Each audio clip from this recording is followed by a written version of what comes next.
Bonjour à toutes et à tous. Merci d'être connectés à cette conférence Viticulture Bio Occitanie 2025. Chaque année, le comité technique Viti Bio Occitanie, animé par Emma Caro de la Chambre d'agriculture de l'Hérault, définit le thème de la conférence régionale en fonction de l'actualité, des besoins de la filière. Et cette année, nous avons souhaité mettre à l'honneur le matériel végétal, qui est un élément clé pour renforcer la résilience des vignobles face au changement climatique. C'est d'ailleurs pourquoi cette année, la conférence Vitibio est organisée en partenariat avec le projet Vitiliance, dont l'animation régionale Languedoc-Roussillon est assurée par moi-même. Cette conférence, elle s'adresse à l'ensemble des acteurs de la filière viticole qui sont concernés par les enjeux liés au choix du matériel végétal. Les chambres d'agriculture travaillent auprès des viticulteurs, mais aussi des acteurs de l'expérimentation, de la recherche et de l'enseignement pour améliorer le transfert de connaissances auprès de la profession, mais aussi pour favoriser au maximum l'interconnexion entre la production, le conseil, l'expérimentation et la recherche. C'est pourquoi vous aurez sur ces deux conférences une diversité d'acteurs dans le choix des experts, de leur domaine. Voilà, on a vraiment des super experts connectés aujourd'hui. Et nous les remercions d'ailleurs très fortement d'être présents pour cette première journée. Nous serons donc deux à animer le webinaire en dehors des expertes. Emma Caro, agronome et référente nationale sur la viticulture bio en Occitanie depuis presque 10 ans. Et moi-même, donc chargée de mission viticulture à la Chambre d'agriculture d'Occitanie. Je vous présente maintenant le programme que vous avez déjà dû recevoir à plusieurs reprises, en tout cas le voir passer. Donc, on aura une première intervention de Léa Garcin, animatrice du réseau des partenaires de la sélection vigne à l'Institut français de la vigne et du vin, et qui abordera les sujets de sélection massale et clonale. Dans un second temps, Sylvie Malambic-Maher, ingénieure de recherche dans l'unité biologie du fruit et pathologie de l'INRAE Bordeaux, abordera indirectement le choix des cépages, mais à travers les différences de sensibilité à la flavescence dorée. Et enfin, Laurence Derck, du réseau Bio Nouvelle-Aquitaine, remplacera Garance Marcantoni pour présenter les conclusions du projet PEP Vitibio, un projet national visant à étudier la possibilité de produire des plants de vigne en bio. Et enfin, nous consacrerons bien sûr un temps pour répondre à vos questions avant de clôturer ce premier webinaire. Merci Marine. Je vais enchaîner avec deux informations très pratico-pratiques pour le bon fonctionnement du webinaire. La première information, c'est que vous pouvez poser vos questions tout au long du webinaire en utilisant l'onglet Q&R que vous avez en haut de votre écran, donc pour questions et réponses. Donc avec Marine, on se chargera derrière de les regrouper si elles se ressemblent et de les reformuler aux intervenants dans le temps dédié qui se situe en fin de webinaire. Donc, on passera vraiment les trois interventions avant de basculer sur le temps de questions-réponses. La deuxième information pratico-pratique, Marine l'a dit au tout début, ce webinaire est enregistré. Et ce que je vais ajouter, c'est que vous recevrez fin de semaine prochaine, c'est-à-dire pas après cette partie de la conférence, mais après la deuxième partie, vous recevrez un mail et dans ce mail, vous aurez les liens pour aller visionner les replays, mais vous aurez aussi les présentations des différents intervenants. Voilà un peu pour les aspects pratico-pratiques. Et avant qu'on commence, je vous précise que vous étiez 150 à vous être inscrits. Là, vous êtes 45 à vous être connectés. Et donc, pour en savoir un petit peu plus sur le profil qui est le vôtre, le profil des personnes connectées, je vais vous proposer de répondre à deux petites questions que Marine va projeter sur vos écrans. Vous avez une première question qui concerne votre domaine d'activité. Donc, je vous laisse cocher ce qui vous correspond. Cliquez sur Envoyer. Et ensuite, vous avez les réponses qui apparaissent. Donc, je peux déjà vous dire, même si tout le monde n'a pas fini de répondre, qu'on est nombreux à être conseillers ou animateurs, mais on a aussi une part non négligeable de participants qui sont soit viticulteurs bio ou en conversion. L'enseignement et la recherche est aussi bien présent et on a aussi quelques pépiniéristes parmi nous. Marine, est-ce que tu veux nous envoyer une deuxième question sur plutôt cette fois la localisation au niveau des départements? Donc la deuxième question va apparaître et on vous demande juste de renseigner votre numéro de département.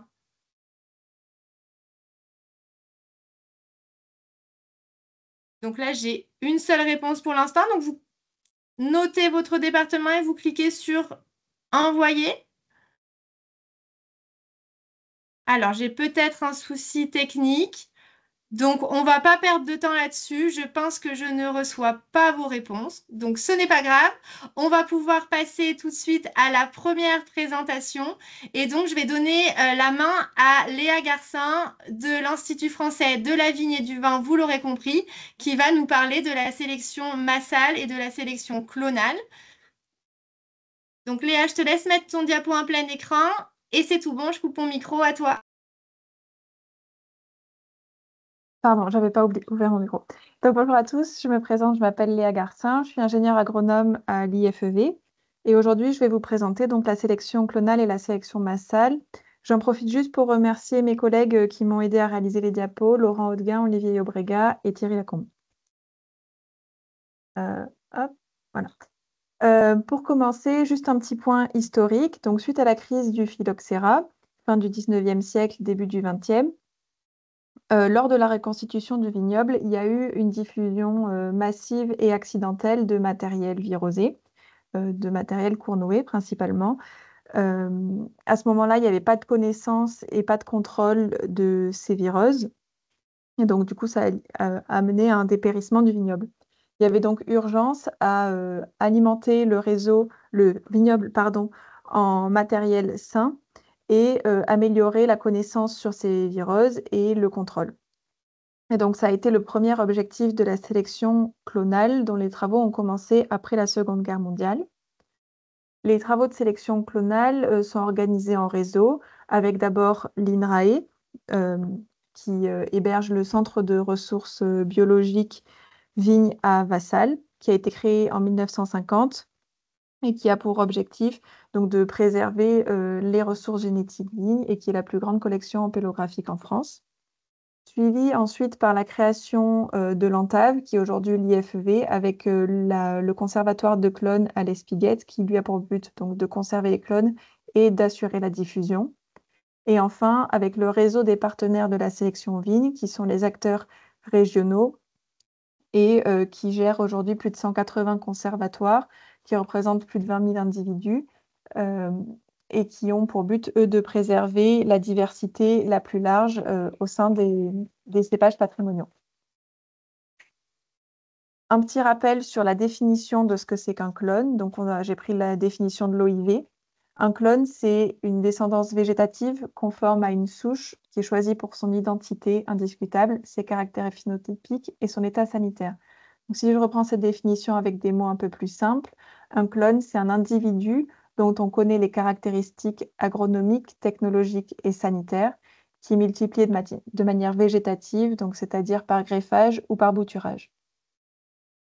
Si je fais un focus maintenant sur le process et les étapes de la sélection clonale, on va commencer par des prospections dans des vieilles parcelles. Quand je dis vieilles parcelles, elles ont été plantées avant la date d'agrément du premier clone pour la variété recherchée. Un certain nombre de souches est marqué. Pour le réseau des partenaires, l'objectif, c'est de conserver la plus grande diversité en conservatoire. Et donc, du coup, on va maximiser le nombre de parcelles prospectées. En critère principal, donc on va marquer des souches qui sont indemnes de virose au niveau visuel. Et ensuite, on y va sans a priori de sélection. Seule chose qu'on peut avoir en tête, c'est de marquer des individus qui sont différents de ce qu'on connaît en conservatoire ou des individus qu'on peut avoir en clone. Euh, les bois des souches qui ont été marquées sont prélevés et testés Cournoué en roulement de type 1, 2 et 3. Et toutes les souches qui sont saines sont alors plantées dans les conservatoires régionaux où ils vont être suivis agronomiquement par les partenaires. Lorsqu'il y a des individus dans ces conservatoires qui sortent du lot, ils vont alors devenir des clones candidats. Ils vont être introduits au domaine de l'Espiguette pour la sélection sanitaire. Juste petit rappel, tous les bois qui rentrent au domaine de l'Espiguette sont traités à l'eau chaude pour s'affranchir des problèmes de flavescence dorée. La sélection sanitaire, il y a d'abord des tests ELISA et PCR qui sont faits. Toutes les souches qui sont indemnes avec ces tests-là vont être plantées en conteneurs individuels en attendant de faire le dépistage des maladies par indexage, l'indexage qui est la méthode officielle biologique pour la détection de viroses. Et les clones qui sont indemnes à ces viroses-là vont être plantés en collection d'études dans les régions d'origine du cépage, où ils vont être suivis par les partenaires de la sélection, selon un protocole CTPS.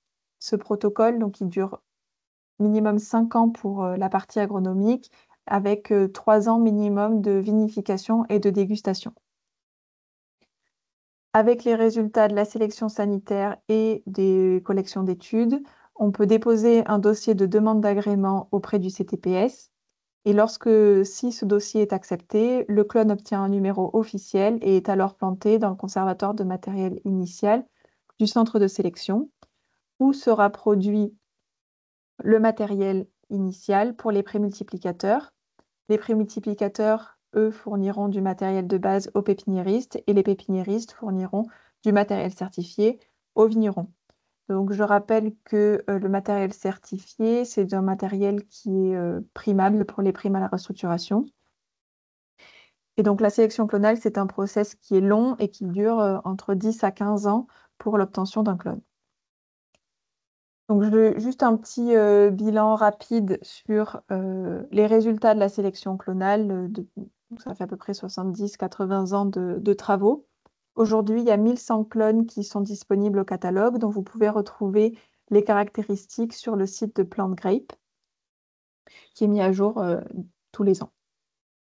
Toute variété inscrite au catalogue doit avoir au moins un clone agréé. Donc pour les variétés qui sont récemment inscrites, donc on parle par exemple des obtentions récentes, des cépages étrangers ou alors des cépages patrimoniaux qui sont peu diffusés, il y a souvent au moins un clone dit sanitaire au catalogue. Par contre, pour les variétés qui sont largement diffusées, on peut distinguer 3 périodes de sélection. Donc la première génération de clones, donc ce que je disais au départ, c'est qui ont été sélectionnés principalement sur des critères sanitaires et qui souvent ont un bon niveau de production. Une deuxième génération qui a été plutôt sélectionnée dans les années 90 avec des clones dits qualitatifs, donc avec des potentiels en sucre un peu plus élevés, généralement des rendements inférieurs. On attend beaucoup de couleurs aussi sur ces clones-là.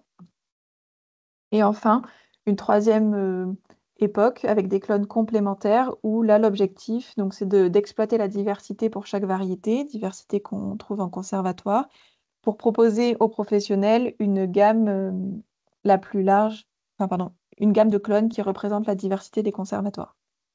Donc là, on peut jouer sur le port, la compacité, la phénologie et d'autres caractéristiques.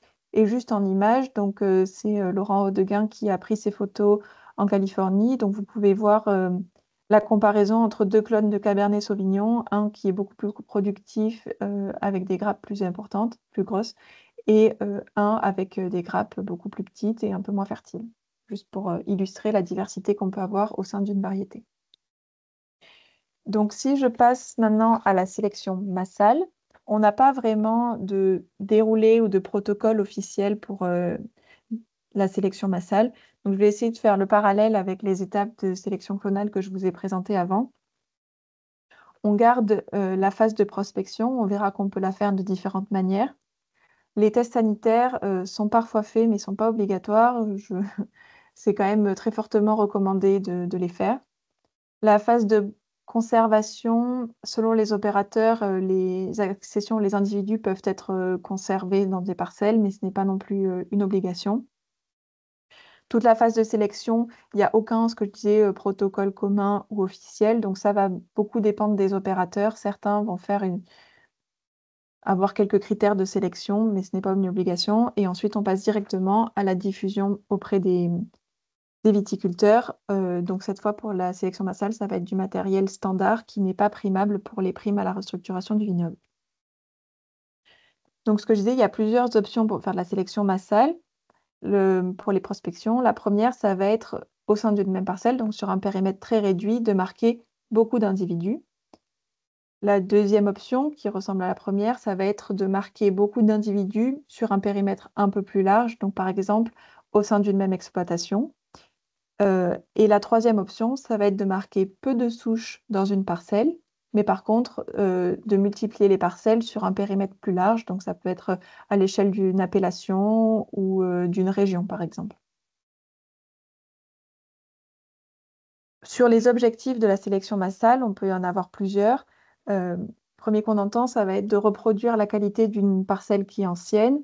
Donc, si c'est votre objectif, il peut y avoir une certaine déception dans le sens où le matériel végétal, c'est un des paramètres qui explique le comportement de la parcelle, mais ce n'est pas le seul.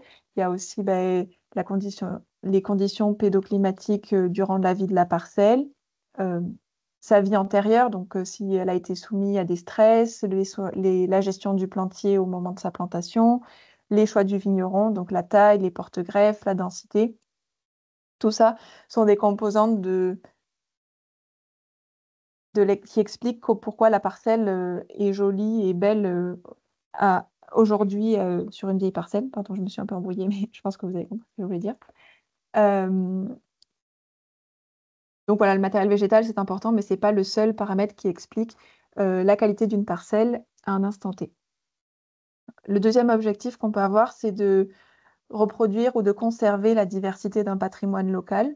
Donc là, il y a forcément un succès puisque les souches diversifiées, vous allez les multiplier. Mais par contre, le plus gros écueil, ça va être l'aspect sanitaire, c'est-à-dire la perte de souches liées aux vireuses. Si on parle un petit peu de la réglementation sur la sélection massale, le traitement eau chaude est obligatoire pour éliminer les phytoplasmes. Souvent, les sélections massales sont des sélections individuelles directes, donc c'est des démarches de pépinière privées suite à la demande de vignerons. Et dans ce cas-là, la sélection doit se faire au sein d'une même exploitation. Les tests sanitaires, ce que je disais, ne sont pas obligatoires, mais sont très fortement recommandés pour ne pas retomber dans le même cas de figure qu'au début du XXe siècle, où on multiplie des vireuses et où on arrive à un dépérissement du vignoble. Donc, si je dois donner 3 points d'attention pour les sélections massales, ça va être déjà la connaissance des maladies, ne pas marquer des souches s'il y a des symptômes visuels et savoir connaître les symptômes de maladie ne suffit pas à s'affranchir des tests sanitaires puisqu'on sait qu'il y a certaines variétés qui vont exprimer plus ou moins de symptômes. Un deuxième point d'attention, ça va être la rigueur des marquages, donc avoir des plans, bien noter les emplacements des souches, avoir des marquages pérennes. Et enfin, de savoir reconnaître les variétés pour pouvoir multiplier celles qui nous intéressent. Je voulais aussi parler de quelques idées reçues qu'on peut avoir sur la sélection clonale ou sur la sélection massale avec un focus sur les sensibilités aux maladies. On entend que la sélection clonale augmente la propagation des maladies du bois et du dépérissement. On n'a jamais observé en conservatoire ou en collection d'études des différences de sensibilité aux maladies du bois au sein d'une même variété. Par contre, on peut observer des différences entre variétés, donc par exemple le Sauvignon ou le Mourvèdre qui sont plus sensibles aux maladies du bois. Pour le dépérissement, le seul exemple qu'on peut donner, c'est l'exemple de la Syrah, où au début de la sélection clonale, il y a certains clones dits dépérissants qui ont été sélectionnés, agréés. Avec l'évolution des méthodes technologiques, on a pu identifier un gène qui était responsable de ce dépérissement et tous les clones avec ce gène ont été aujourd'hui radiés et ne sont plus disponibles pour la profession. Deuxième idée reçue, c'est que la sélection clonale augmente la sensibilité au mildiou ou à l'oïdium. Autrement dit, les clones issus de massales sont moins sensibles à ces maladies. Pareil, ça n'a jamais été mis en évidence au sein des conservatoires. Ce qu'on peut observer, c'est des différences de vigueur entre clones. Et donc, indirectement, ça peut induire des légères différences de sensibilité à ces maladies-là, mais ce n'est pas des différences de sensibilité génétique. Dernier point, la sélection clonale augmente la sensibilité au botrytis sur grappe. Donc, ce que j'ai dit tout à l'heure, il y a des différences de compacité au niveau des grappes selon les clones. Et donc, du coup, forcément, les clones qui vont avoir des grappes compactes seront sans doute plus sensibles au botrytis. Et donc, du coup, ça, c'est à réfléchir en fonction de vos objectifs de production. Mais comme pour le mildiou ou l'oïdium, Ça va être des différences de sensibilité liées à des paramètres agronomiques, mais pas à des sensibilités génétiques. Un petit point sur une nouvelle offre qu'a lancée la marque Antave avec le réseau des partenaires de la sélection. C'est la gamme Diversité patrimoniale qui a pour objectif de proposer aux professionnels des greffons issus de conservatoires. Donc avoir une diversité large et les mêmes caractéristiques sanitaires que le matériel certifié, car il y a des tests sanitaires qui sont effectués régulièrement sur les conservatoires. Voilà, donc c'est une massale propre avec une diversité élargie. Pour conclure, juste un petit tableau comparatif entre sélection clonale et sélection massale.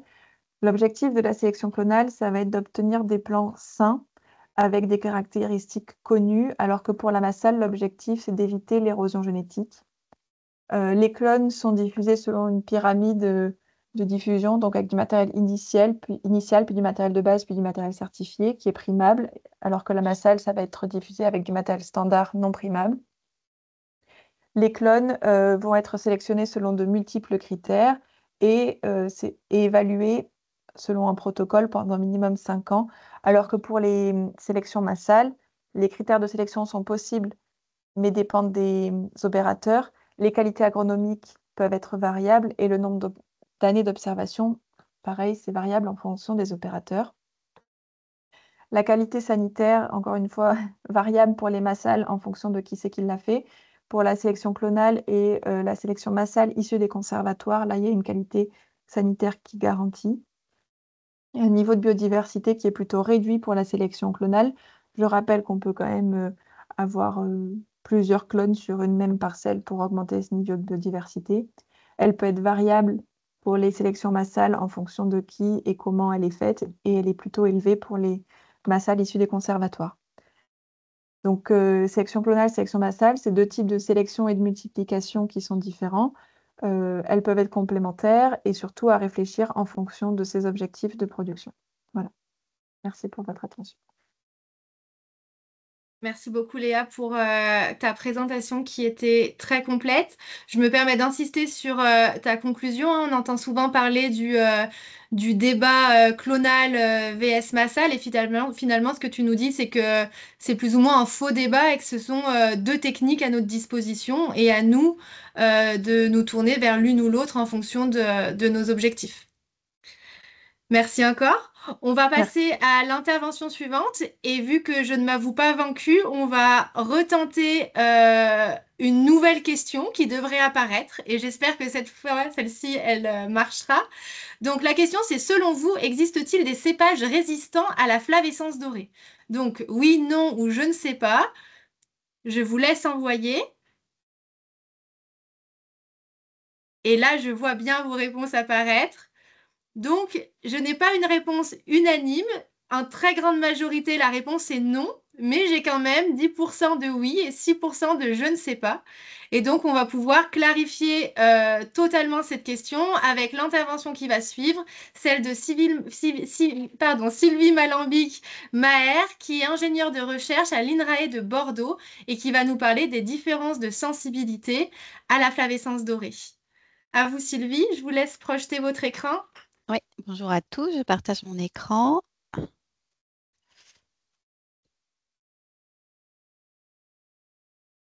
Voilà, est-ce que vous voyez?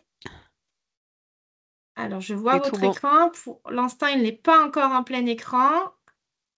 Alors. Et comme tout à l'heure, vous êtes en mode présentateur. Voilà, c'est parfait. C'est tout bon à vous. Ok, je mets juste un petit pointeur. Oh, voilà. Vous voyez? Oui, vous voyez. Ok, parfait. Donc, rebonjour à tous. Donc, je suis Sylvie Malambic-Maher, je suis ingénieure de recherche à l'INRAE de Bordeaux et je vais vous présenter un bilan des connaissances concernant les différences de sensibilité à la flavescence dorée des cépages et des variétés de vignes. Alors, très rapidement en introduction, et pour rappel, qu'est-ce que la flavescence dorée? C'est une sévère maladie de la vigne qui est causée par un phytoplasme. Les phytoplasmes, ce sont des petites bactéries sans paroi qui se multiplient dans la sève élaborée des plantes. Et le phytoplasme de la flavescence dorée, lorsqu'il se multiplie, va entraîner différents symptômes qui sont une décoloration et un enroulement du feuillage, les feuilles deviennent craquantes, un flétrissement des grappes, une absence de lignification des bois, et les pieds ne produisent plus et peuvent finir par mourir. Alors, le phytoplasme de la flavescence dorée est transmis par un insecte vecteur, une cicadelle, la cicadelle Scaphoideus titanus, qui vit et se nourrit sur la vigne et qui donc va transmettre le phytoplasme de vigne à vigne et entraîner sa propagation épidémique.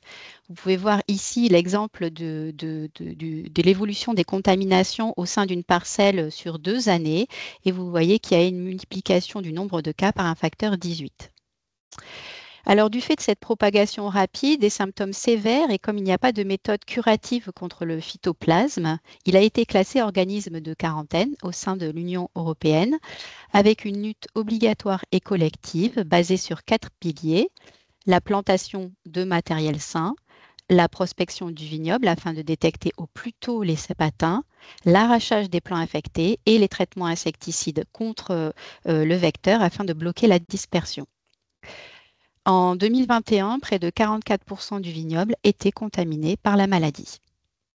Alors aujourd'hui, on va parler de la sensibilité des cépages et tout ce qu'il faut d'abord noter, c'est qu'on ne connaît à ce jour aucun cépage résistant.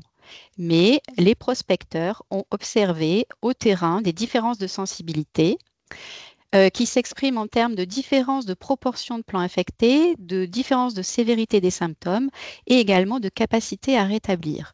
Et vous avez à droite ce tableau qui classe les cépages en 3 grandes catégories: très sensibles, sensibles à intermédiaires et peu sensibles. Ce qu'il faut noter également, c'est qu'on ne connaît pas de cépage porteur sain, c'est-à-dire que lorsqu'un pied est infecté, il finit par exprimer les symptômes en fin de saison et en général dans l'année qui suit la transmission.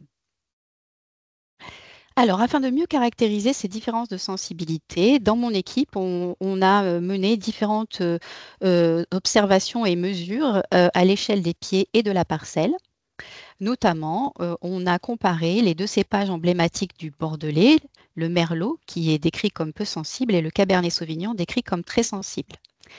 Alors, on a travaillé sur des sites avec des foyers de flavescence où les 2 cépages étaient plantés côte à côte, si possible du même âge, avec le même porte-greffe et les mêmes conditions de culture. Et donc, sur ces différents sites, on a fait des suivis pied à pied afin de mesurer le pourcentage de pieds infectés, sur chaque pied, la proportion de rameaux symptomatiques et dans les rameaux symptomatiques, on a quantifié les phytoplasmes. Et ce qu'on a montré sur ces différents sites, c'est que globalement, il y a moins de rameaux, moins de plants infectés, moins de rameaux atteints et des concentrations en phytoplasme inférieures chez le Merlot comparé au Cabernet Sauvignon. Et donc, à l'échelle des parcelles, ça va entraîner sur Merlot une propagation de la maladie par la cicadelle limitée. Alors, des études similaires ont été menées par nos collègues en Italie qui ont montré également que chez les cépages peu sensibles Nebbiolo et Tocca e Friulano, il y a une restriction de la multiplication et de la diffusion des phytoplasmes si on les compare aux cépages sensibles Barbera et Pinot Gris.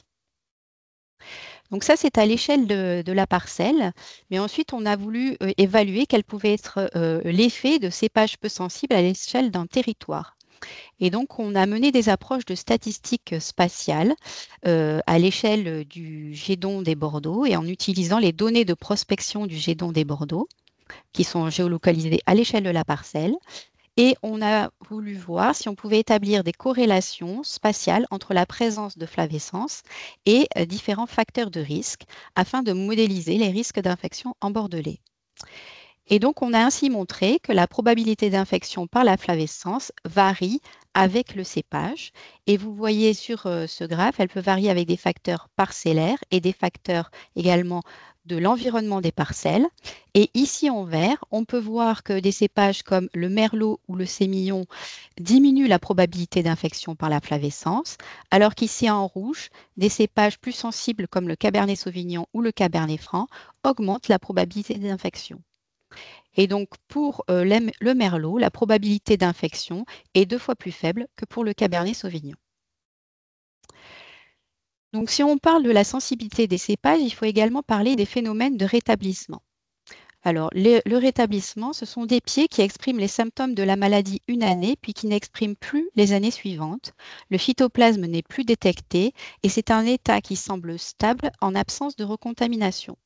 Donc, si une année, on a des pieds infectés qui ne sont pas arrachés, l'année suivante, ils vont évoluer selon 3 états, soit vers la mort, soit ils vont rétablir, soit ils vont rester infectés, maintenir l'inoculum au sein de la parcelle et le phytoplasme pourra être propagé. Alors, ce qui est important de savoir, c'est que l'évolution vers ces 3 états, on ne la maîtrise pas. Elle peut dépendre du cépage, des conditions climatiques, elle peut dépendre de différentes conditions culturelles. Et par contre, il y aura toujours un maintien de pieds infectés au sein de la parcelle. Et donc ça condamne au traitement insecticide permanent. Et de plus, ces pieds rétablis, ce n'est pas un vaccin et ça ne protège pas d'une nouvelle infection par l'insecte vecteur, comme cela a été montré tout récemment.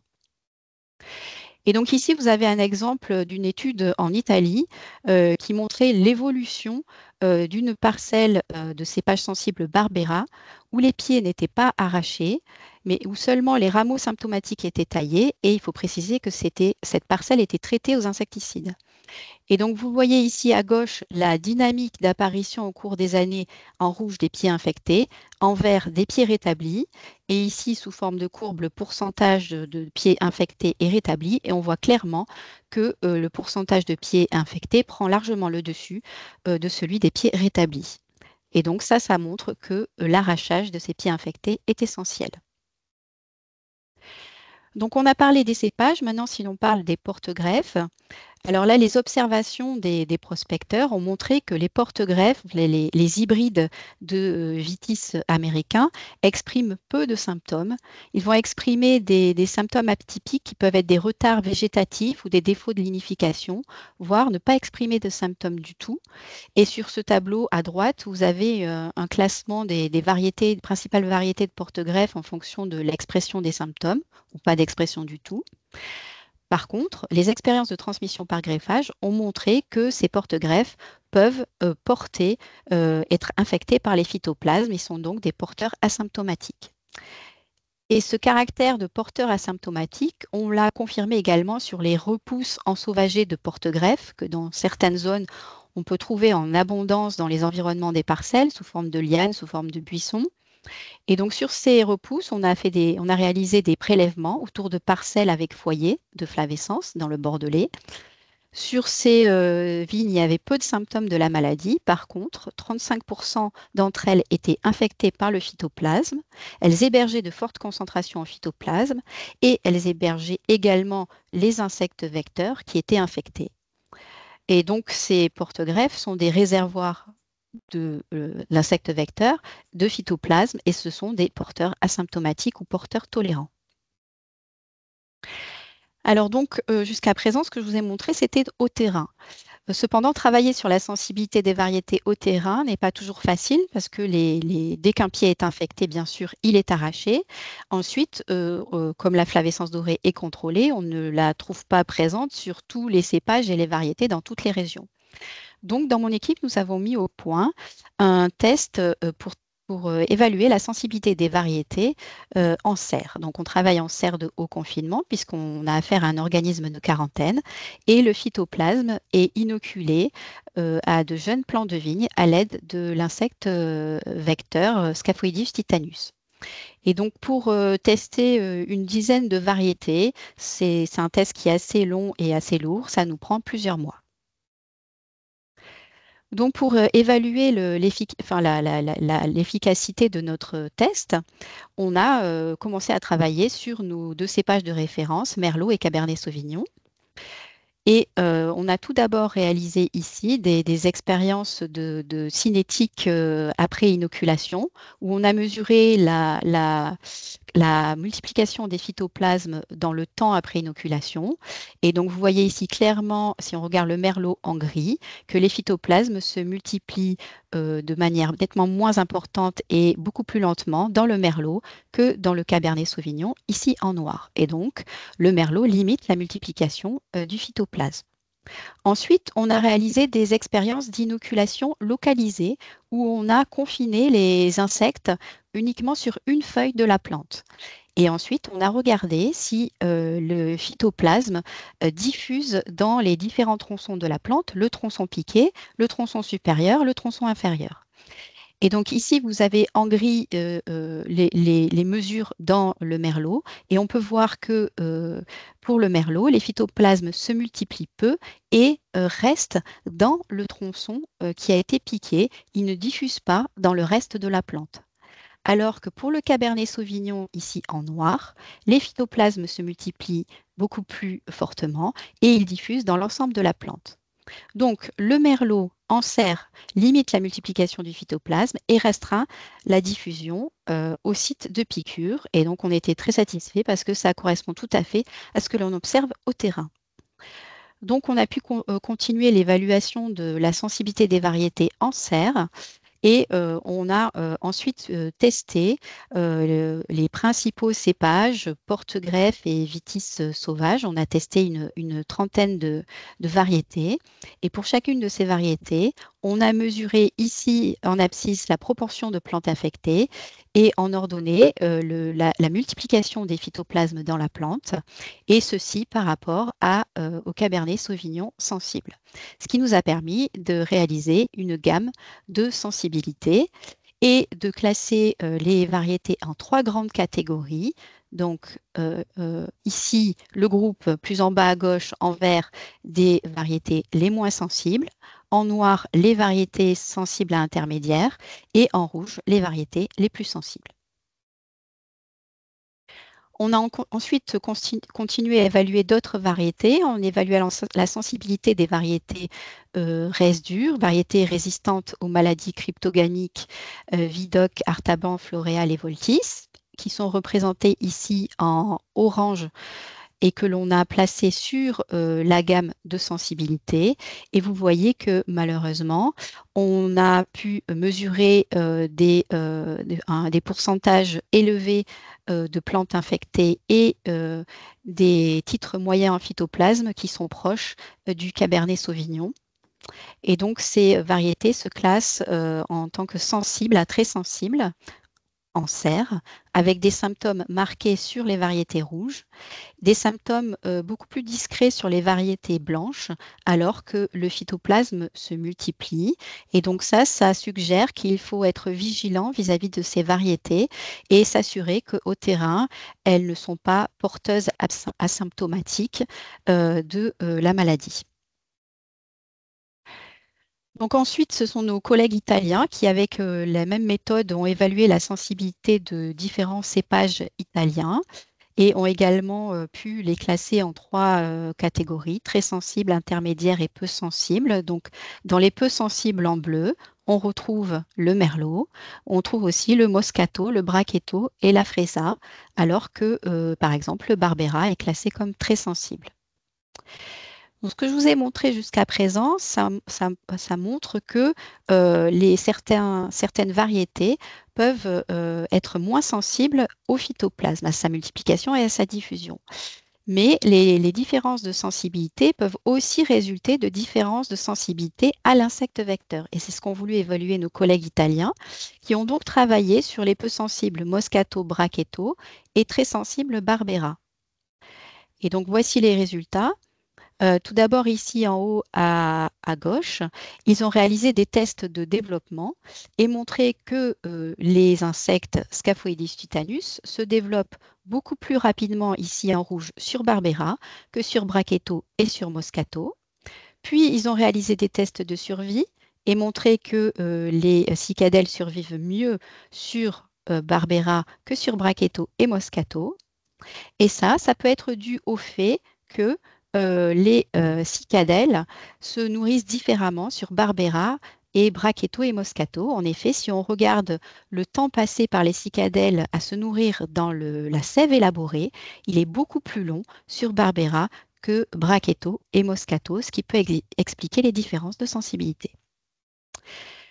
Donc, toutes ces expériences permettaient de mieux décrire les différences de sensibilité. L'étape suivante, c'était d'essayer de comprendre quels peuvent être les mécanismes moléculaires qui pourraient expliquer, être associées à ces différences de sensibilité. Donc pour cela, il y a différentes études qui ont été menées et qui ont consisté à comparer l'expression de gènes ou de métabolites des principales voies de défense de la vigne, et ceci entre soit des cépages sensibles et peu sensibles, soit chez des cépages peu sensibles entre des rameaux atteints et non atteints, ou bien entre des plantes infectées et rétablies. Et donc là, il y a toute une série d'études qui ont été réalisées. C'est encore difficile à ce jour parce que c'est en cours de dégager des grands résultats, mais ce que je peux déjà dire, c'est qu'il a été observé des différences au niveau des voies hormonales du jasmonate et de l'acide salicylique, en termes de métabolisme et d'accumulation de composés phénoliques, dont certains sont antimicrobiens, au niveau du métabolisme du peroxyde d'hydrogène, ainsi que des sucres solubles et des voies de signalisation induites par le saccharose. Donc après les mécanismes moléculaires, on s'est posé la question s'il pouvait y avoir un déterminisme génétique de ce caractère peu sensible. Est-il héritable? Eh bien, si l'on reprend notre gamme de sensibilité, il y a un résultat que l'on a trouvé très intéressant, c'est que si on regarde le merlot et le cabernet sauvignon qui ont des sensibilités contrastées, ce sont des cépages qui sont demi-frères. On connaît leur généalogie, on connaît leurs parents, et si on regarde la sensibilité, on voit que le sauvignon, qui est parent du cabernet sauvignon, est également très sensible, comme le cabernet sauvignon. Alors que ici, la Magdeleine noire des Charentes, qui est la mère du merlot, ici, est très peu sensible comme le merlot. Donc, on peut émettre l'hypothèse que le merlot aurait hérité du caractère peu sensible de sa mère, la Magdeleine noire des Charentes. Donc, pour aller plus loin dans cette hypothèse, on a réalisé de nouveaux croisements impliquant la Magdeleine noire des Charentes, soit des autofécondations de la Magdeleine, soit des croisements entre la Magdeleine et le Cabernet Franc, hein, c'est le croisement qui avait donné naissance au Merlot. Et à ce jour, on a testé 60 descendants pour leur sensibilité à la flavescence dorée en serre. Ces 60 descendants se répartissent tout le long de la gamme de sensibilité.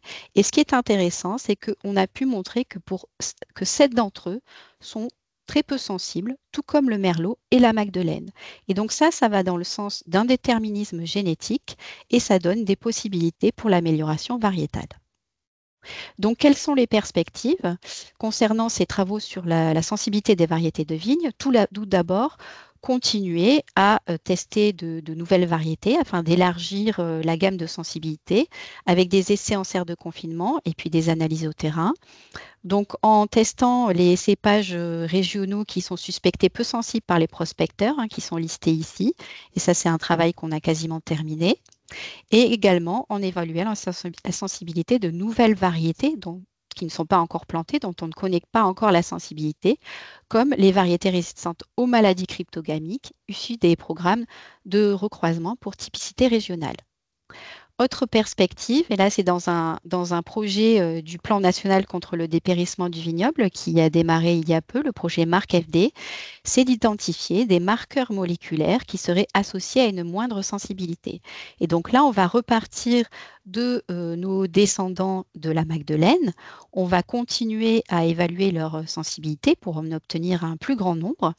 Et en parallèle, sur ces descendants, dans des conditions saines, on va essayer d'obtenir un maximum de données moléculaires, des données métaboliques, des données transcriptomiques, des données génomiques. Et ensuite, on va essayer de voir s'il peut y avoir une corrélation statistique entre les différences de sensibilité et la présence de certains métabolites. L'objectif, c'est de développer des marqueurs moléculaires pour la sélection précoce et qui seront ensuite utilisés pour l'amélioration variétale. Voilà, donc pour conclure cette présentation, je présente ici un puzzle où ici vous voyez, vous identifiez la pièce verte qui est l'utilisation de cépages moins sensibles. Ça peut être une des pistes pour mieux contrôler la flavescence dorée, mais on voit bien ici que pour contrôler la flavescence dorée, ce n'est pas une solution, mais c'est un ensemble d'actions complémentaires qui doivent être menées collectivement. Et donc, au centre ici, on trouve bien sûr les actions indispensables et obligatoires. Ensuite, en noir, on va trouver des actions de prophylaxie qui vont permettre de limiter la propagation. Et puis en gris, d'autres possibilités de lutte alternative qui restent à valider et qui pourront faire l'objet, par exemple, d'un webinaire suivant. Donc, je tiens à remercier les coordinateurs des différents projets, les porteurs d'action, ainsi que tous les participants, et je vous remercie pour votre attention. Un très grand merci Sylvie pour cette présentation très complète et très claire qui nous remet bien à jour sur toutes les différentes vigilances à avoir en ce qui concerne la flavescence dorée et le matériel végétal. Je note à titre personnel que ce sont donc les mamans qui transmettent la résistance. Et je rappelle à tous les participants, j'avais la validation d'Emma pour faire cette mauvaise blague, je rappelle à tous les participants que vous pouvez poser vos questions sur l'onglet Q&R et que nous les recevons, même si elles n'apparaissent pas forcément sur votre fil. N'hésitez pas, il y aura vraiment un temps d'échange pour ceux qui ont pu arriver un petit peu en retard. Il y a vraiment un temps d'échange qui est prévu à la fin de ce webinaire pour que les intervenantes puissent répondre à vos questions. En attendant, je donne la parole à Laurence Derck du réseau Bio Nouvelle-Aquitaine et qui va nous parler de l'approvisionnement en plants bio au travers du projet PEP Vitivio. C'est à vous, Laurence. Oui, merci Marine. Je vais partager mon écran.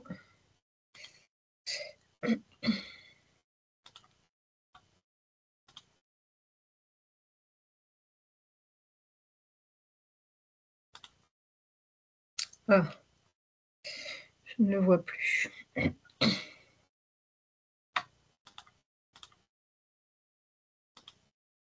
que vous voulez que je partage pour vous, Laurence? Normalement, il y était tout à l'heure, il n'y est plus. Les joies du direct. Alors, attendez, quand même. C'est fort dommage. Oui, partagez pour moi, ça sera Allez. plus simple.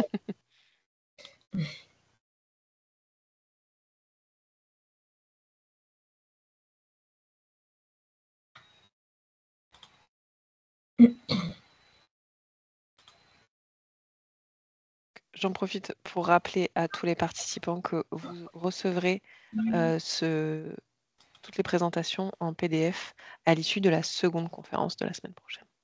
Et c'est à vous, Laurence.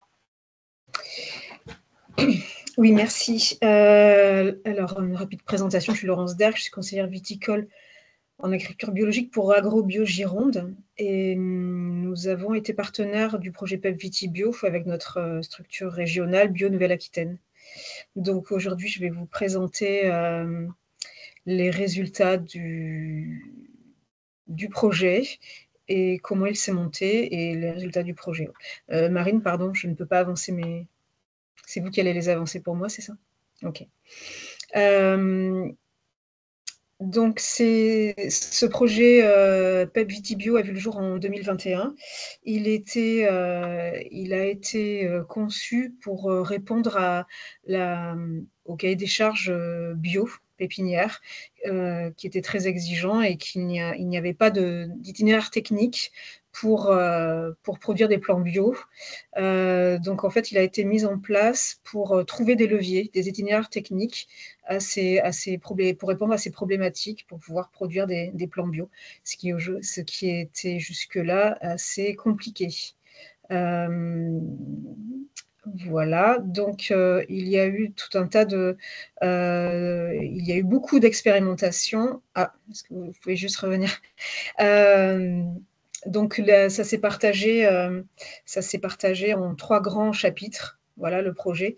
D'abord des essais aux vignes mères de Portegreffe, des essais à l'atelier et des essais à la pépinière. Voilà.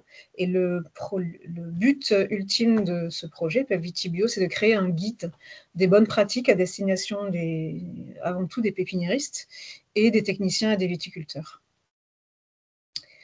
Voilà, donc pour vous faire un petit rappel de réglementation, donc comme on l'a vu, il est très compliqué de produire un plan 100% bio aujourd'hui qui répond totalement au cahier des charges de l'agriculture biologique. Donc on est à un système de dérogation. Donc aujourd'hui, pour produire un plan de vigne bio, il y a 3 chemins possibles. Soit effectivement votre porte-greffe est bio et votre greffon est bio. Donc là, il n'y a pas de tergiversation. Votre plan sera bio. Vous pouvez également utiliser un pied-mère de porte-greffe non bio, l'associer à un greffon non bio, l'associer à un porte-greffe ou un greffon bio. Il faudra forcément que la croissance se fasse sur des terrains en agriculture biologique. Et la dérogation 1.8.6, c'est celle que nous avons jusqu'au 31 décembre 2036 et qui nous met un peu le dos au mur. C'est-à-dire qu'au-delà de ça, il faudra avoir des itinéraires techniques pour produire des plants 100% bio. Donc cette dérogation nous donne l'autorisation d'utiliser des porte-greffes non bio associés à des greffons non bio. Il faudra par contre que le greffage et la croissance soient sur des terrains 100% bio.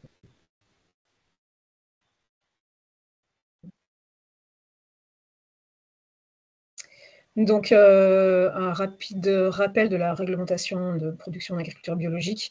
Pour produire un porte-greffe bio, il faut bien sûr éliminer toute molécule de synthèse, donc pas d'herbicide de synthèse, des fumures avec des engrais organiques, la protection sanitaire avec des produits conformes au label, et ainsi que la lutte contre la cicadelle de la flavescence. La réglementation générale exige d'avoir au maximum 3 traitements à base de pyréthrine, extrait de plantes, et de traiter les porte-greffes à l'eau chaude. Le greffon bio, c'est les mêmes remarques. L'atelier en bio, donc la paraffine est autorisée, bien sûr, sans hormones et pas d'hormones de synthèse pour les bains de stratification. La pépinière, c'est identique. Le cahier des charges nous dit qu'on peut évidemment pas utiliser des produits de synthèse pour traiter, et la règle du lissage s'applique. Donc le lissage, c'est 28 kg sur 7 ans. Merci. Donc ce projet, c'est vraiment un gros projet où il y a eu beaucoup de partenaires, notamment des pépiniéristes, 11 pépiniéristes répartis sur à peu près toute la France, vous le voyez là, qui ont participé au projet. Ils ont été suivis dans leur mise en place des essais et dans le suivi des essais par les chambres d'agriculture locale ou le réseau bio, donc mes collègues des départements bio. Donc on voit que c'est assez réparti. Ça représente effectivement pas toutes les régions, mais presque.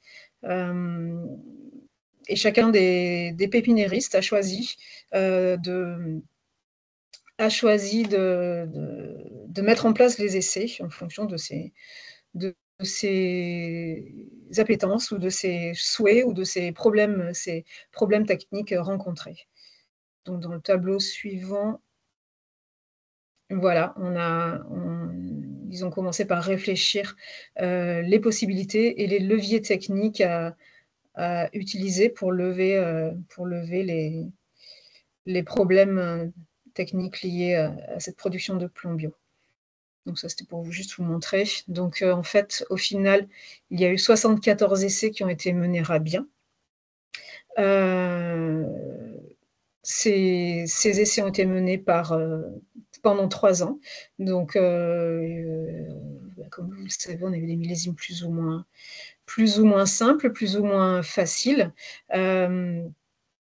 Ces essais vont apparaître dans un guide, voilà, le guide la pépinière viticole. Et donc, tous les essais n'apparaîtront pas dans ce guide. On a simplement sélectionné dans ce guide les itinéraires techniques qui fonctionnent et qui ont aussi un coût acceptable.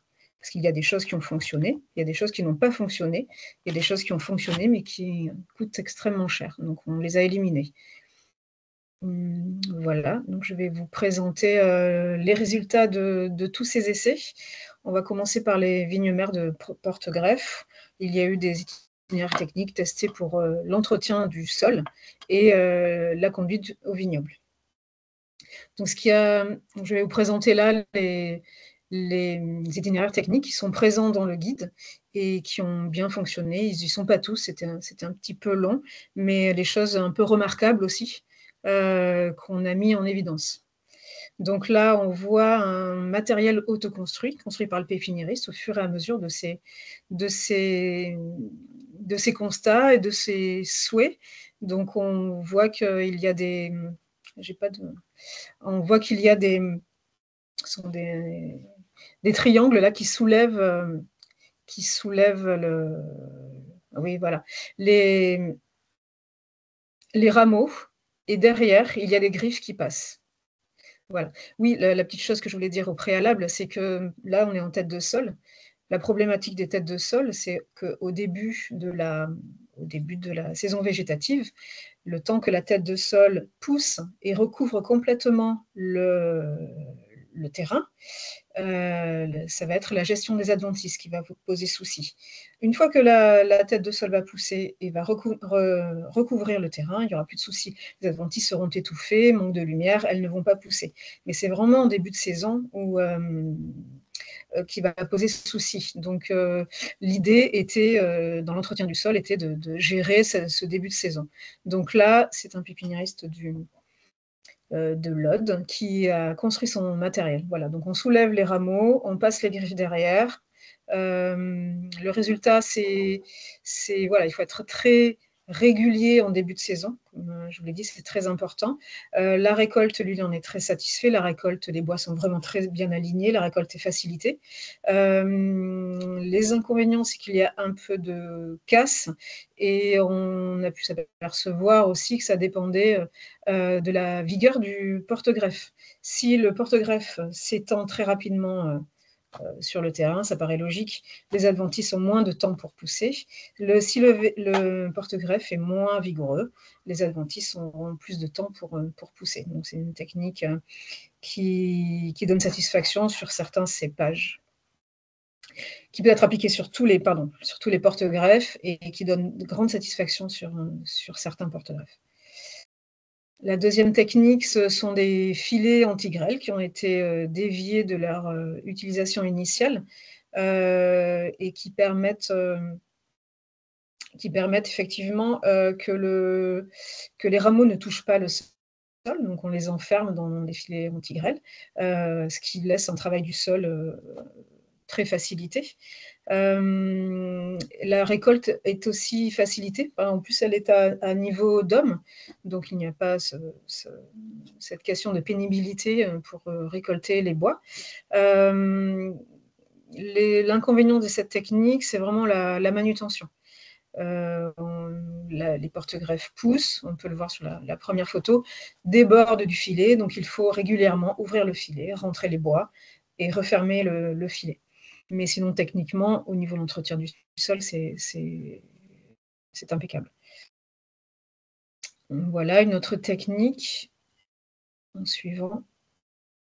Donc là, toujours sur tête de sol, ça a été le paillage des têtes pour éviter la pousse des adventices. Donc, c'est très simple d'efficacité. Le coût est également très faible.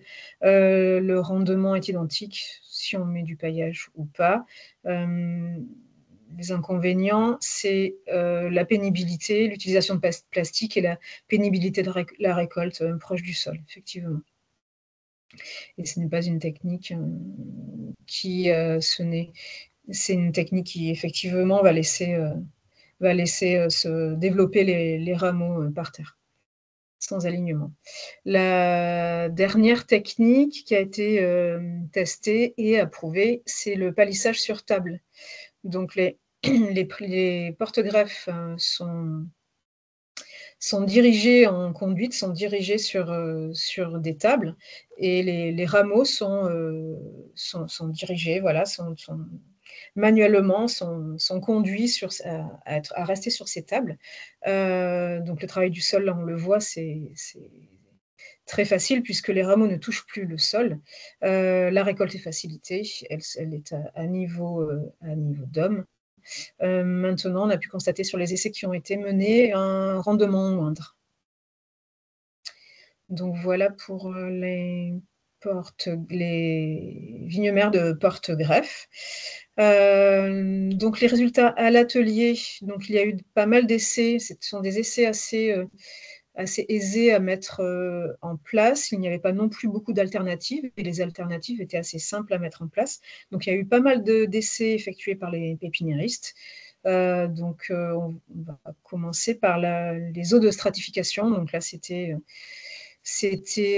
avec ou sans hormones et avec ajout de tersène. Donc tersène, c'est pour faire simple, un engrais organique, un extrait d'engrais organique. Donc ça, c'était plutôt une bonne réussite, car il n'y avait pas d'impact, que ce soit sans hormones ou sans hormones plus tersène. Il n'y a pas de différence avec un témoin qui a été fait, lui, avec hormones. Ça, c'était plutôt une bonne réussite. Ensuite, pour la calogénèse, il y a eu des tests de fait, donc toujours en comparaison avec un témoin, des tests à base de paraffine non hormonée et de cire d'abeille, en comparaison de la paraffine hormonée. Donc là, il y a quand même des différences assez marquées en fonction des porte-greffes, du couple porte-greffe-greffon. Tous ne réagissent pas de la même manière. Il y a des choses vraiment très, très satisfaisantes. Il y a des choses un peu moins satisfaisantes. Tout dépend du couple, effectivement, de porte-greffe. La cire d'abeille, on n'était pas très optimiste, mais la cire d'abeille, contre toute attente, donne des résultats plus que satisfaisants. Voilà, en comparaison avec un témoin, toujours pareil. Et ensuite, la rhizogénèse, donc la capacité du plant à produire des racines. Donc là, on a fait des tests pour remplacer les hormones de synthèse. On a fait des tests avec des engrais organiques ou du jus de lombricompost. Donc là, toujours le même constat que pour la calogénèse, ça dépend vraiment de la facilité du porte-greffe à produire des racines. Voilà, il y a vraiment des différences notables entre les porte-greffes. Il y a des facilités pour les uns, un peu plus de difficultés pour les autres. Mais globalement, quand ça fonctionne, il n'y a pas de différence entre les eaux avec les hormones de synthèse ou la solution alternative à base d'engrais ou de jus de lombricompost. Ensuite, donc, les essais ont été menés sur la dernière étape de la production, donc à la pépinière. On a fait des essais d'entretien du sol, c'est ce qui posait souci. Donc là, il y a des modalités de travail du sol pur qui ont été comparées avec du paillage plastique sur but. Donc là, globalement, que ce soit l'un ou l'autre, ça ne pose pas de soucis majeurs. Maintenant, on a pu se rendre compte que le paillage le paillage plastique a apporté dans les années humides, à forte pression d'adventice, c'était quand même intéressant. Les années un peu sèches, effectivement, on peut s'en passer. Maintenant, le plastique n'est pas interdit dans le cahier des charges bio. Mais les années humides, voilà, ça a été quand même facilité d'avoir du paillage sur la pépinière. Voilà, ensuite, on est passé à la protection phytosanitaire. Donc ça, c'était un peu plus compliqué, dans le sens où les plants sont souvent plantés à une densité très élevée, souvent sur 2 rangs. Donc ils cumulent un peu pas mal de points négatifs, à savoir l'entassement, le maintien d'humidité est très proche du sol, donc très proche de la source, entre guillemets, cryptogamique. Donc il y a eu des essais de fait sur des monorangs qui ont donné plutôt de bonnes satisfactions. Il y a eu aussi des essais de modification de matériel. Effectivement, comme les plants sont vraiment au ras du sol, il y a eu des essais de modification des mains, que les mains et la soufflerie écrasent les feuilles vers le bas. Donc les mains, si on les relève un peu, le produit aura tendance à aller sur le dos des feuilles, sur la face inférieure des feuilles. Et il y a eu pas mal d'essais, notamment dans du Pays Basque, les pépinières Salette, donc un climat plutôt humide avec des difficultés de produire des plants bio exempts de maladies cryptogamiques. Donc là, il y a eu pas mal d'essais et on a utilisé le test à la fluorescine pour maximiser la modification de matériel. Voilà. Donc pour effectivement la protection phytosanitaire, on a pu se rendre compte que la mise en place d'un monorang et la maîtrise de la qualité de pulvérisation maximisaient les chances d'avoir un plan qui aura une bonne mise en réserve l'hiver, les feuilles seront exemptes de maladies. Il faut dire, et ça on en est quand même peu conscient, que quand nous on a fini les vendanges, on laisse un peu tomber le feuillage, que les pépiniéristes, eux, tant qu'ils ont des feuilles, ils doivent traiter. Donc la période de traitement des plants est vraiment très très longue. Et souvent on arrive sur des périodes de sensibilité où il y a de nouveau de l'humidité, des pluies, voilà. Donc c'est effectivement les points de vigilance pour la production d'un plant 100% bio, c'est vraiment ces traitements phytosanitaires qui vont avoir plus de réussite dans certaines régions que d'autres. Les régions humides ont vraiment beaucoup de mal à produire un matériel. Il y a énormément de pertes en fait dues aux attaques de mildiou. Donc nos collègues du Sud ont eu beaucoup plus de réussite dans leur traitement phyto. Maintenant, c'est complètement réalisable aussi. Il n'y a pas tous les itinéraires techniques faits. Il est complètement possible aujourd'hui de produire un plan bio en suivant l'un ou l'autre des itinéraires, mais il y aura des facilités et des inconvénients au niveau de la région, et comme on l'a vu, au niveau aussi des couples porte-greffe, greffons. Voilà. Il y a des couples qui réagissent plus ou moins bien aux techniques que l'on vient de voir. Et oui, c'est bon. Je voulais remercier, là j'ai pas mis la diapo, mais je voulais remercier tous les partenaires et les pépiniéristes et mes collègues techniciens qui ont mis en place tous ces essais. Donc, et rappeler, le chef de file de cet essai, c'est la Chambre d'agriculture du Var. Et aujourd'hui, je remplaçais effectivement Garance, Marc Anconi, qui ne pouvait pas venir. Voilà. Merci de votre attention. Merci beaucoup, Laurence. Je vous laisse continuer de poser les questions à Laurence, mais aussi à Sylvie et à Léa. C'est encore le moment dans l'onglet Q&R pour questions et réponses en haut de votre écran.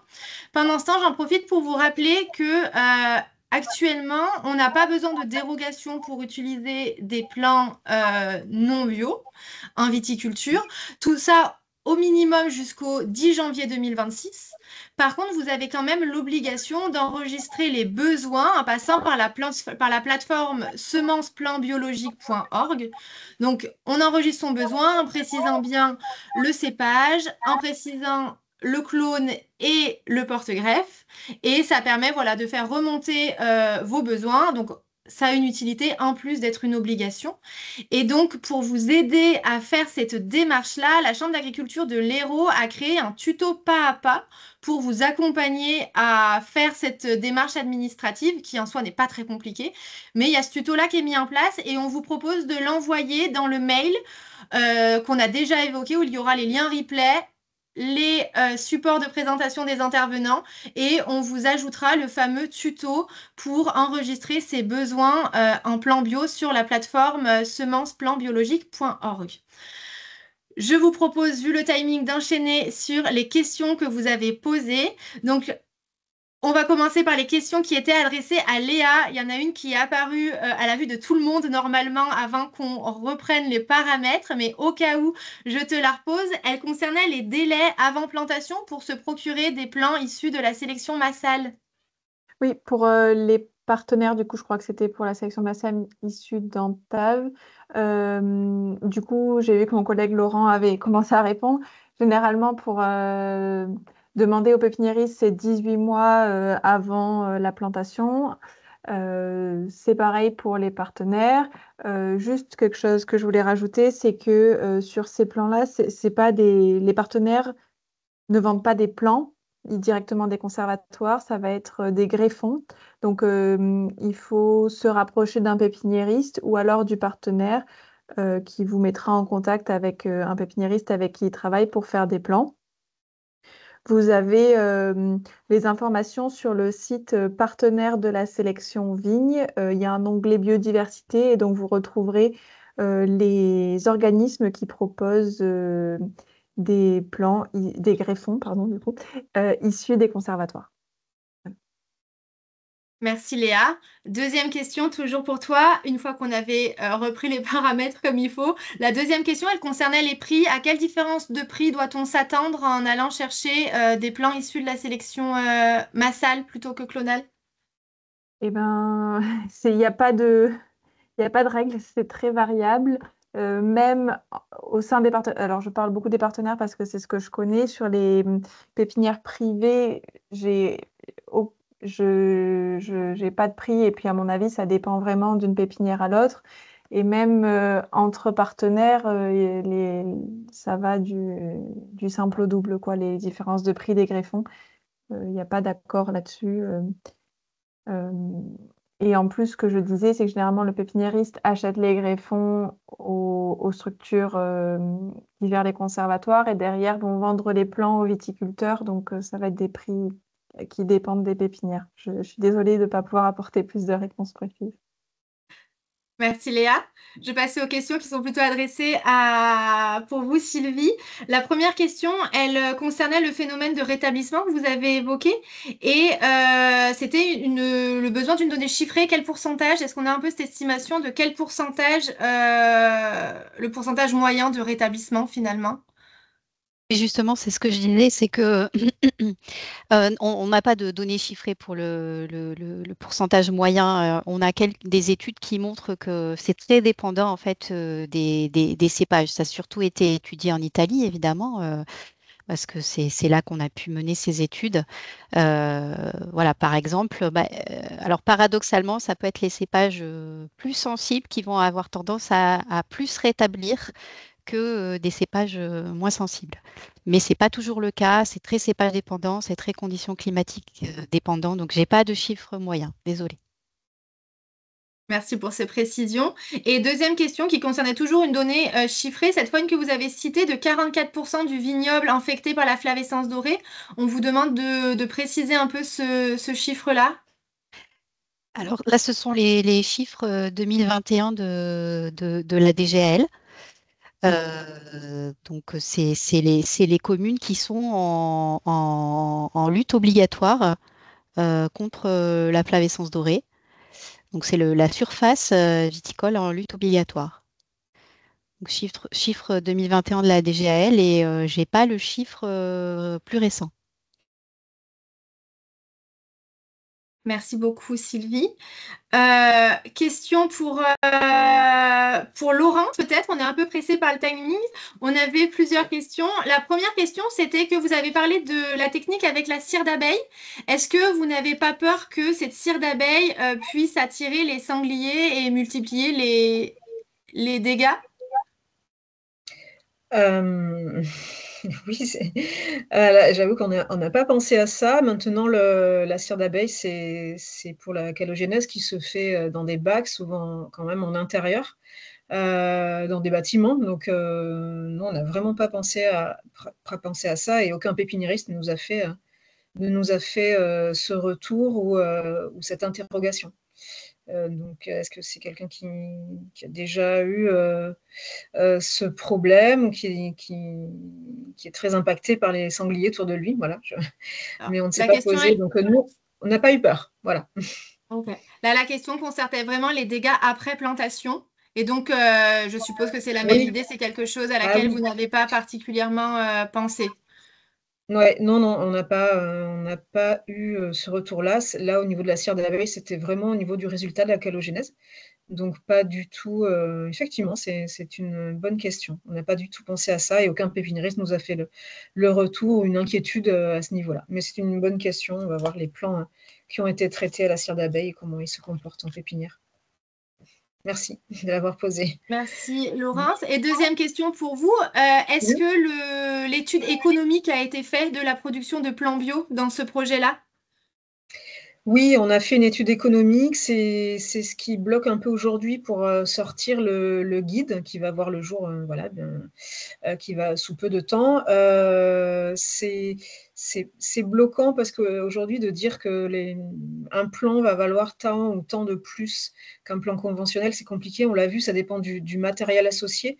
Ça va dépendre de la région, ça va dépendre vraiment de tout un tas et puis de la question de la technique choisie. Donc, ça va dépendre vraiment de beaucoup de choses. Mais dans le guide, il y aura une étude économique, où est le coût de chaque technique. Et après, pour que chacun puisse se faire une idée. C'est prévu. Merci Laurence. Et je reviens un peu en arrière. On a une nouvelle question pour vous, Sylvie. Vous avez évoqué les facteurs paysagers par rapport à la présence de la flavescence dorée. Et pareil, on vous demande de préciser un petit peu l'impact évoqué.